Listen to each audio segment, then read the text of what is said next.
Good evening. You're watching the main news on HKIBC. I'm Azam Khan. Here's a look at tonight's top stories.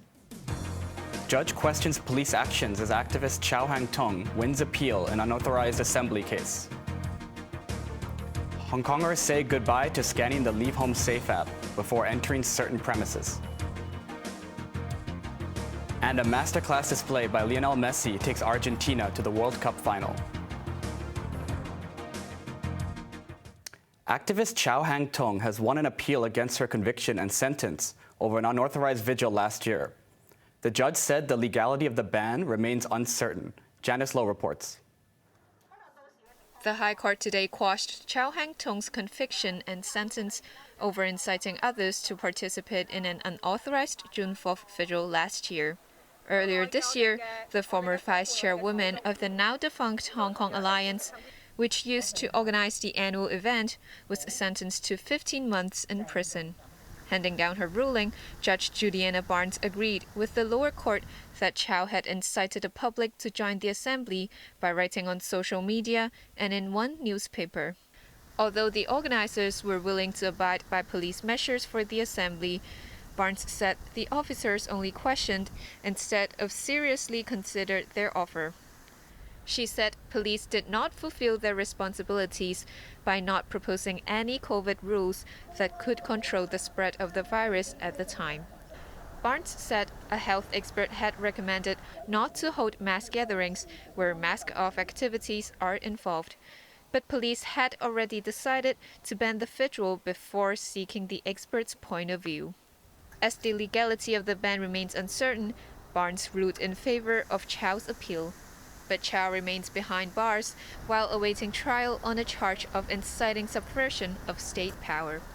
Janice Lowe, HKIBC. Two former editors of an online news website are seeking to have their sedition case thrown out. This came after National Security Police introduced previously undisclosed documents during their trial. Katrina Lau has the story. The former editor-in-chief of Stan News, Chung Pui-kun, and former acting chief editor Patrick Lam arrived at the district court this morning. They and the parent company of the now-defunct online media outlet are accused of conspiring to publish seditious material. Halfway through their trial last month, the prosecution introduced over 1,500 pages of evidence without prior disclosure. This prompted Barrister David Ma to request that the case be terminated on the grounds that the sudden disclosure was unfair and lacked transparency. The prosecution said it would have presented the additional evidence earlier had it known that the content was seditious. It added that the defendants knew about the number of Stan News articles and were not uninformed, but Ma disagreed. The hearing continues on Monday. Katrina Lau, HKIBC. For the first time in 2 years, people no longer have to scan the LeaveHomeSafe QR code before entering premises. Health Minister Lo Chung-mau denied that dropping the requirement is a policy U-turn. Janice Lowe reports. People can now enter various premises directly instead of spending time at the entrance to scan the LeaveHomeSafe QR code. But for certain venues, such as restaurants, they still have to present their vaccine pass. This woman said it's become a lot more convenient. In the past, I had to press a lot of buttons on my phone just to scan the code, she said. And sometimes I forgot to press leave when I exit. Although people can show their vaccine pass in various forms, such as a paper vaccination record or a screenshot, this man said he would not delete LeaveHomeSafe. Finding it difficult to adapt to the ever-changing measures, he is worried about more adjustments later. At the entrance of Queen Elizabeth Hospital, QR codes are no longer seen, while staff removed them at the waiting area of the Accident and Emergency Department. Health Secretary Lo Chung-mau denied that abandoning the LeaveHomeSafe app is a policy U-turn. Just 3 days ago, he said the contact tracing app was necessary. Lo urged people not to delete the app as they can use it to conduct free PCR tests and show the vaccine pass. The government has also lifted curbs for arrivals by scrapping the Amber Code. People arriving in Hong Kong can go straight to places such as restaurants instead of waiting for 3 days. PCR tests at the border for those heading to the mainland or Macau have been dropped as well. Travelers will only need to show proof of a negative PCR test conducted 48 hours before departure.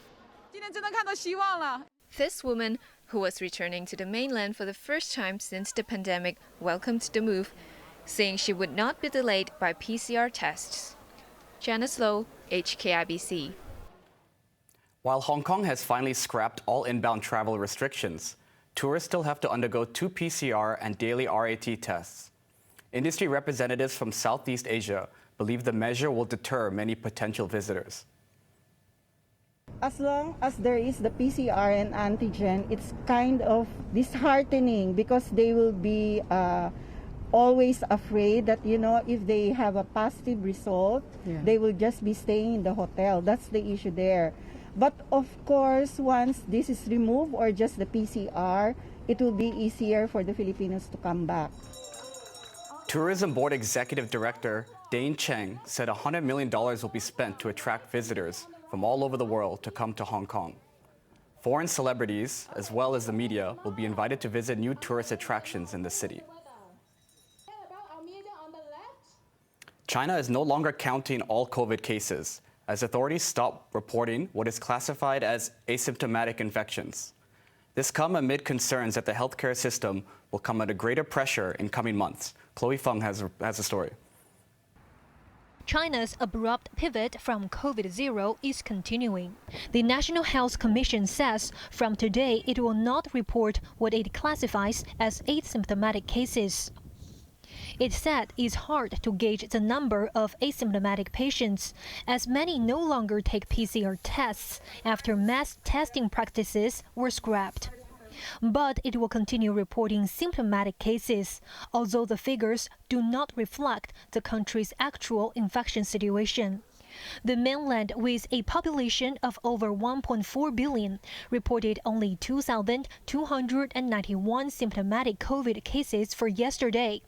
That was a sharp decline from Monday, when it registered 2,300 symptomatic and over 5,300 asymptomatic infections. Responding to the drop in reported infections, Li Chun, a senior official of the Chinese Center for Disease Control and Prevention, said it was due to the overall smaller number of PCR tests because testing procedures are now voluntary. As many asymptomatic patients choose to stay at home instead of seeking help in clinics, the numbers will be lower. China is now bracing for a potential tsunami of cases in winter, as the healthcare system is already overstretched. Experts urge the authorities to accelerate the approval of updated jabs. Health officials, meanwhile, announced plans to roll out the second COVID vaccine booster shots for high-risk groups and people over 60 years old. Despite relaxing COVID rules, Beijing is eerily quiet. Restaurants and shops were mostly closed or empty, even on a usually busy street near the Palace Museum, as many businesses are having difficulty finding enough staff who haven't been infected. Chloe Feng, HKIBC. Overseas, a judge in the Bahamas has denied bail for Sam Bankman-Fried, founder of the failed cryptocurrency exchange FTX. He was arrested on the Caribbean island at the request of Washington for what it called one of the biggest financial frauds in U.S. history. Sam Bankman-Fried, the 30-year-old former chief executive of the now defunct FTX, appeared at the Bahamas Magistrates Court in Nassau and was denied bail because he was considered to be a flight risk. The cryptocurrency exchange filed for bankruptcy in the United States last month, leaving many users unable to withdraw their funds. FTX is reported to owe $3 billion to its 50 largest creditors. At a press conference in New York, U.S. Attorney Damian Williams called the case one of the biggest financial frauds in U.S. history. Bankman-Fried and his co-conspirators stole billions of dollars from FTX customers. He used that money for his personal benefit, including to make personal investments and to cover expenses and debts of his hedge fund, Alameda Research. Bankman-Fried was also accused of making illegal contributions to Democratic and Republican politicians to influence policy. The new head of FTX, John Ray, who specializes in restructuring troubled companies, told a House committee that he had seen an utter lack of record-keeping done by a group of grossly inexperienced individuals. Bankman-Fried, meanwhile, is to remain in custody in the Bahamas until February 8th, and has indicated he will fight extradition to the United States.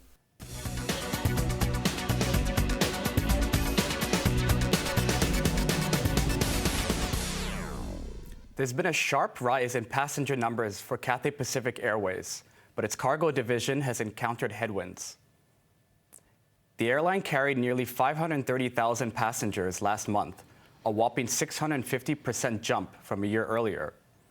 Passenger flight capacity rose 16% in November from the previous month, but the amount of cargo carried fell 24% year on year. With COVID curbs being relaxed, the airline will fly to more destinations, including Sapporo and Fukuoka, from next month. Now let's take a look at the markets. The Hang Seng Index closed up 77 points. Top 10 active stocks, Tencent was up $6.60, and Meituan was up $3.80. AIA Insurance was down $2.70, and the Hong Kong Exchange was up 40 cents. Onto the weather now. More rain tomorrow with temperatures between 12 and 16 degrees. An intense winter monsoon will cause the mercury to dip further this weekend. Now let's take a look at the weather around the world.